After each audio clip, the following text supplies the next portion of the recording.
Shalom, selamat pagi Bapak Ibu dan saudara-saudara sekalian. Pagi yang luar biasa. Mari kita mendengarkan renungan singkat firman Tuhan yang menjadi sumber kekuatan baru pada hari ini. Mari kita berdoa. Selamat pagi Bapa di surga, selamat pagi Tuhan Yesus. Terima kasih Roh Kudus untuk penyertaan-Mu sepanjang malam sampai pagi ini. Kami bersyukur satu hari Kau tambahkan, hari yang indah, hari yang penuh dengan berkat yang baru. Terima kasih Tuhan, dalam nama Tuhan Yesus kami berdoa. Amin. Bacaan firman Tuhan hari ini kita akan ambil dari Matius 15 ayat 21 sampai 28. Perempuan Kanaan yang percaya. Lalu Yesus pergi dari situ dan menyingkir ke daerah Tirus dan Sidon. Maka datanglah seorang perempuan Kanaan dari daerah itu dan berseru, "Kasihanilah aku ya Tuhan, anak Daud, karena anakku perempuan kerasukan setan dan sangat menderita." Tetapi Yesus sama sekali tidak menjawabnya. Lalu murid-muridnya datang dan meminta kepadanya, "Suruhlah ia pergi, ia mengikuti kita dengan berteriak-teriak." Jawab Yesus, "Aku diutus hanya kepada domba-domba yang hilang dari umat Israel." Tetapi perempuan itu mendekat dan menyembah Dia sambil berkata, "Tuhan, tolonglah aku." Tetapi Yesus menjawab, "Tidak patut mengambil roti yang disediakan bagi anak-anak dan melemparkannya kepada anjing." Kata perempuan itu, "Benar Tuhan, namun anjing itu makan remah-remah yang jatuh dari meja tuannya." Maka Yesus menjawab dan berkata kepadanya, "Hai ibu, besar imanmu, maka jadilah kepadamu seperti yang kau kehendaki." Demikian seketika itu juga anaknya sembuh. Tema kita pada pagi hari ini adalah remah-remah. Jatah ialah suatu batasan, entah maksimal atau minimal. Misal ada batasan maksimal untuk restoran berkapasitas 102 orang.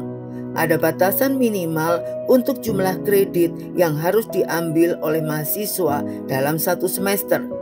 Ada jatah maksimal dan minimal untuk uang saku anak setiap bulan demi mengajarinya bagaimana mengelola keuangan sedini mungkin. Semua berpulang pada situasinya. Apakah jatah boleh dilanggar? Rupanya situasi turut berbicara pula. Karya penyelamatan Allah dalam sejarah dikerjakannya secara bertahap.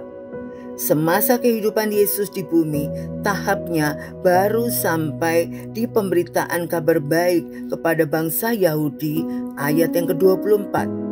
Itu jatah mereka. Akan tiba saatnya bangsa-bangsa lain menjadi targetnya.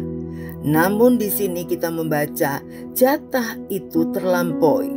Mengapa? Situasinya berbicara seorang perempuan non-Yahudi punya iman yang mencengangkan di ayat 28. Ia tahu jatah makanan tersedia untuk kaum Yahudi. Dikesampingkannya gengsinya. Ia hanya berharap saat itu bolehlah ia tertimpa remah-remahnya. Ayat 27. Alhasil, selain menimpanya, remah-remah anugerah itu juga memberkati kaum sebangsanya. Matius 15 ayat 29 sampai 31 dan Markus 7 ayat 31 sampai 37. Iman besar bertentangan dengan gengsi besar. Di mata Tuhan, iman besar ialah ketika seseorang menyadari dan mengakui kekerdilannya serta ketidaklayakannya, seraya mempercayai kebesaran dan kemurahan hati Tuhan. Terlalu sering protes dan mengeluh itu pertanda orang merasa berhak atas jatahnya. Senantiasa bersyukur dan berharap pada Tuhan, itu pertanda kita beriman dan paham artinya anugerah Allah. Ketika pintu jatah sudah jebol, yang jatuh menimpa ialah luapan anugerah. Mari kita berdoa. Terima kasih Tuhan Yesus untuk renungan firman-Mu pada pagi hari ini. Kami percaya berkat Tuhan tidak jatuh hanya untuk orang Yahudi, tetapi juga untuk non-Yahudi. Demikianlah berkat Tuhan yang melimpah diberikan kepada setiap suku dan bangsa di seluruh dunia. Itu adalah anugerah terbesar.